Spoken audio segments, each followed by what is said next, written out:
Video game endings are designed to satisfy us in some way, at least usually. Sometimes they're just absolutely nuts. Hey folks, it's Falcon, and today on gameranx, 10 video game endings that messed us up as kids. Number 10 is Metal Gear Solid 2. Just the entire, last while of Metal Gear Solid 2. When you're a kid, you don't know how computer AI could be used to control the world. You're not thinking about that stuff. You're thinking about how much of a badass Solid Snake is, and how annoying Raiden is. But Metal Gear Solid 2 is like, nope, you're going to learn a little bit about how the world works. And it ain't gonna be pretty, because we are not gonna explain anything that we say to you. Also, nothing is real. Absolutely nothing is real. Now, we don't necessarily understand this ending now, as adults. But hey, it's cool, isn't it? Number 9 is Knights of the Old Republic. When you find out you're the bad guy. You find out you're Darth Revan. It's quite dramatic too. You even get an unmasking scene where Revan is standing there looking all ominous and scary and takes off their mask. And it's you, your character creation person. And this game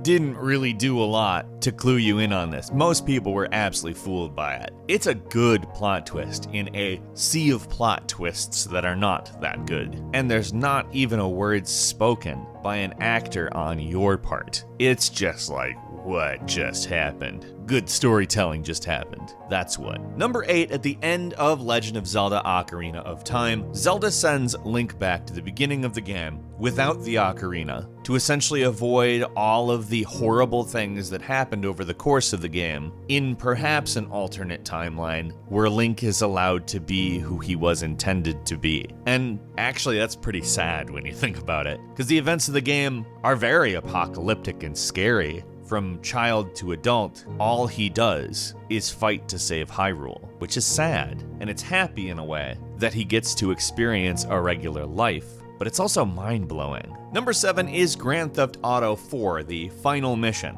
which just does not allow you to get a happy ending. There's no such thing. There are 2 choices that you're presented with. Choice A, girlfriend just dies. That's it. But if you go with option B, your cousin dies and your girlfriend lives, but she don't stay with you. No matter what, somebody you love has to die in the Grand Theft Auto 4 story. Number 6, Fallout, the original Fallout. You spend your time attempting to get the water chip so that the vault that you lived in is able to again supply water to its inhabitants and they can live. You bring that chip back to the vault, and the overseer, the leader of the vault, is basically like, thanks dude, but outside is bad and you've been out there for a while, so you're unclean. Also, whatever weird habits you've picked up while you're out there, people are gonna want to emulate it, so you're not allowed back. Peace out. And you're just like, that's a lot of nerve on your part. I did something good for you. Now you are all going to live thanks to me, and you're just like, nah, get out of here.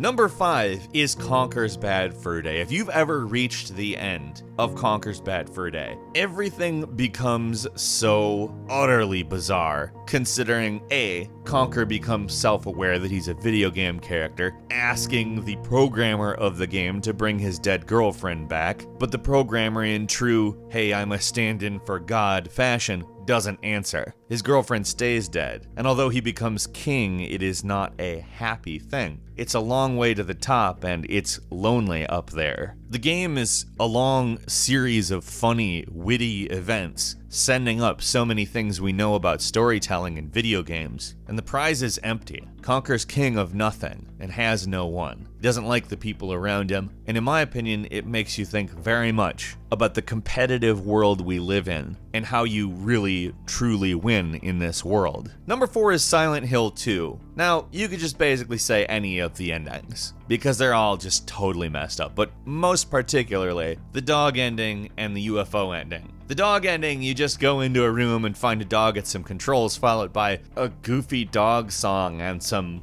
weirdly haphazardly edited together footage. In the dog ending, the dog has somehow been in control of everything, and is apparently not malicious on account it approaches you and licks your face. And then in the UFO ending, you're having a conversation trying to find your wife in silent movie format, and suddenly are abducted by aliens. I don't know why they had to go with the silent movie format. Certainly, yes, old movies do have more alien abductions in them than the new ones, but it really just contributes to the overall weirdness of it. Number 3 is Dead Space, which I was actually an adult when Dead Space came out. Anyway, you spend the entire game essentially following instructions and clues from your girlfriend, hoping you'll eventually find her, end the madness, and live happily ever after, but as it turns out, the whole time you were just being manipulated by an alien artifact that was using the image of her and various things she did in the last days of her life to get you to carry out a series of actions that benefited the overall bad situation. Even after you get away, even after you know all of these things, the truth about what happened, you end up still seeing a bloody manifestation of her that attacks you before the end credits. Now it's just symbolism, but it scared the ever-loving pants off me. Number 2 is Shadow of the Colossus, one of the true amazing games, one of the true standouts of the entire medium. A voice guiding you throughout the game, promising to help you and help return the soul of the girl that you brought to the Forbidden Land to her lifeless body, actually turned out to be an evil god who was using you as a means to reunify the split pieces of itself and possesses you, turns you into a monster, and ultimately kills you. For a game that actually keeps it minimal on story elements, it hits you pretty hard, because that game is an experience, and it handles every moment of itself just perfectly.